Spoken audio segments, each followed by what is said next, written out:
Good morning students. आज हम पढ़ेंगे हिंदी व्याकरण समास। तो आज हम समास पढ़ने जा रहे हैं। तो समास का शाब्दिक अर्थ होता है संक्षिप्तीकरण, मतलब बड़े शब्दों को छोटे शब्द में लिखना, उसका संक्षिप्तीकरण करना।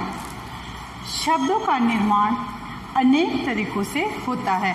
हम शब्द का जो निर्माण करते हैं वो कई तरीकों से करते हैं। उनमें उपसर्ग जोड़ के, प्रत्यय जोड़कर या संधि बनाकर, और कुछ ऐसे शब्द होते हैं जिनकी रचना ऐसे शब्दों से होती है जिनमें कोई संबंध होता है या हो सकता है। तो इन शब्दों से हम शब्दों का निर्माण करते हैं। शब्दों का निर्माण अनेक तरीकों से होता है। कुछ उपसर्ग प्रत्यय के योग से बनते हैं, कुछ संधि से निर्मित होते हैं, और कुछ शब्द ऐसे होते हैं जिनकी रचना ऐसे दो शब्दों से, और कुछ शब्द ऐसे होते हैं जिनकी रचना दो शब्दों से मिलकर होती है। जिन शब्दों में आपस में या तो कोई संबंध होता है या उनमें आपस में कोई संबंध हो सकता है, जैसे बैल की गाड़ी। अब बैल अलग है और गाड़ी अलग है, लेकिन यहाँ पर आपस में दो शब्दों में संबंध जोड़ दिया गया है कि बैल की गाड़ी, गाड़ी तो है पर वो बैल से चलती है, तो बैल की गाड़ी। यहाँ पर बैल और गाड़ी में संबंध है। बैल और गाड़ी में इस जगह संबंध बताया गया है। उसी तरह से हम देखते हैं दाल और भात, इनका आपस में संबंध है। ये बनते हैं ना हमारे घर में कि हम दाल के साथ क्या खा सकते हैं, भात। तो दाल और भात का आपस में संबंध है या हो भी सकता है। तो ये शब्द बना दाल भात। पुस्तक के लिए आलय, आलय यानी घर, तो पुस्तकों को रखने की जगह है, पुस्तकों को रखने का घर, तो हम उसे क्या कहेंगे, पुस्तकालय। पीला है जो अंबर, अंबर यानी वस्त्र, तो शब्द बना हमारा पीतांबर। तो यहाँ पर ये दो शब्द, पीला है जो अंबर, ये दो शब्द मिलकर एक शब्द बना रहे हैं पीतांबर। तो समास का यहाँ पर जो हमने अभी उदाहरण पढ़े हैं, इन उदाहरण में दाल भात, पुस्तकालय और पीतांबर, दाल भात, पुस्तकालय और पीतांबर, ये समास शब्द हैं। ये जो हैं ये हमारे समास शब्द कहलाते हैं। समास शब्द सम प्लस आस से मिलकर बना। समास शब्द जो बना है, समास शब्द सम प्लस आस, इन दो शब्दों से मिलकर समास शब्द बना है। इसमें सम का अर्थ होता है आस पास, पास पास बैठना या अच्छी तरह से,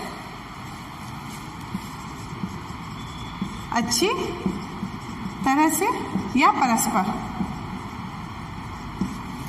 और आस मीन्स बैठना।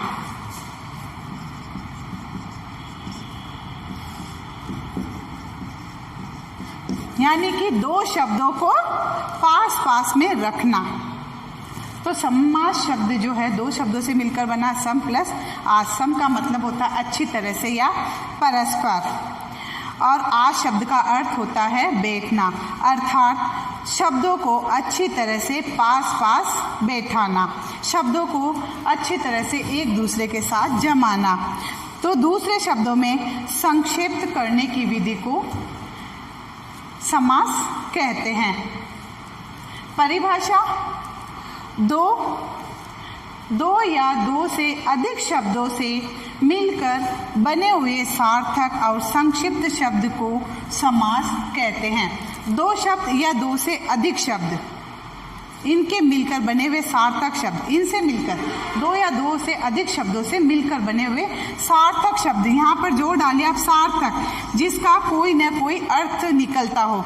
हम हर जो ऐसे वैसे शब्दों को साथ में नहीं बिठा सकते, हम उन्हीं शब्दों को एक दूसरे के साथ बिठाते हैं जिनका कोई ना कोई अर्थ निकलता हो। तो सार्थक और संक्षिप्त, उनको छोटा करना, संक्षिप्त शब्द को समास कहते हैं। अब कुछ सामासिक शब्द देखिए आप। रसोई घर, रसोई के लिए घर, अब ये जो शब्द है रसोईघर, ये भी दो शब्दों से मिलकर बना है। चंद्रमुख, चंद्र के समान मुख, ये भी दो शब्दों से मिलकर बना हुआ है। उसी तरह से हम और उदाहरण देखते हैं। धूप, दीप, धूप, दीप, धूप और दीप।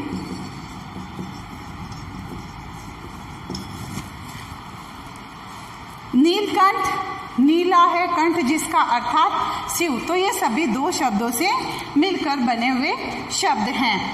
तो हम सबसे पहले इसमें पढ़ते हैं समस्त पद। समास में सबसे पहले पढ़ेंगे हम समस्त पद। अब समस्त पद किसे कहते हैं? समास के नियमों से बना शब्द समस्त पद कहलाता है। समास के नियमों के अनुसार बना हुआ शब्द जो है वो समस्त पद कहलाता है। इसे हम सामासिक शब्द भी कहते हैं। समस्त पद को हम सामासिक पद भी कहते हैं। जैसे कि रसोईघर इसका समस्त पद है ना। समास में रसोईघर समस्त पद है, चंद्रमुख समस्त पद है। उसी तरह से दाल भात समस्त पद है, पुस्तकालय समस्त पद, पीताम्बर समस्त पद। तो ये इसके नियमों के अनुसार समस्त पद होते हैं। इसमें दो पद होते हैं। समस्त पद में दो पद होते हैं। पहले शब्द को पूर्व पद कहते हैं। इसका जो पहला शब्द होता है उसको हम पूर्व पद कहते हैं। चंद्रमुख, चंद्रमुख में दो शब्द है, चंद्र और मुख, तो चंद्र इसमें पूर्व पद है। तो चंद्र को हम, ये इसका पहला शब्द है तो इसको हम कहेंगे पूर्व पद। तो पहले शब्द को पूर्व पद और दूसरे शब्द को उत्तर पद कहते हैं। तो दूसरा शब्द क्या हुआ इसमें? मुख, तो हम इसे क्या कहेंगे? उत्तर पद। तो पहले शब्द को पूर्व पद और दूसरे शब्द को हम उत्तर पद कहते हैं। जैसे चंद्रमा के समान मुख, तो चंद्रमा पूर्व पद हुआ और मुख इसमें उत्तर पद हुआ। और चंद्रमुख, ये जो चंद्रमुख है ये इसमें समस्त पद हुआ। तो चंद्र और मुख ये इसमें पूर्व पद है, ये इसमें उत्तर पद है। और समस्त पद हुआ इसमें चंद्रमुख, तो ये इसका समस्त पद होता है। तो समस्त पद के बाद दूसरा आता है इसमें समास विग्रह है। तो समस्त पदों, समस्त पद क्या था? चंद्रमुख और रसोईघर, ये समस्त पद थे। तो समस्त पदों को तोड़ने, इन पदों को तोड़ना, इन पदों को अलग करना, अर्थात अलग अलग करने की विधि को समास विग्रह कहते हैं। जैसे चंद्रमुख, इसका विग्रह क्या होगा? चंद्रमा के समान मुख। अगर हमने इन दोनों शब्दों को अलग किया तो इसका अर्थ निकलेगा चंद्रमा के समान मुख। रसोई के लिए घर,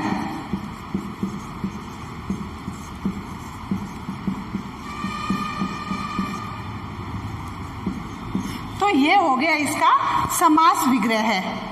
ये था समस्त पद,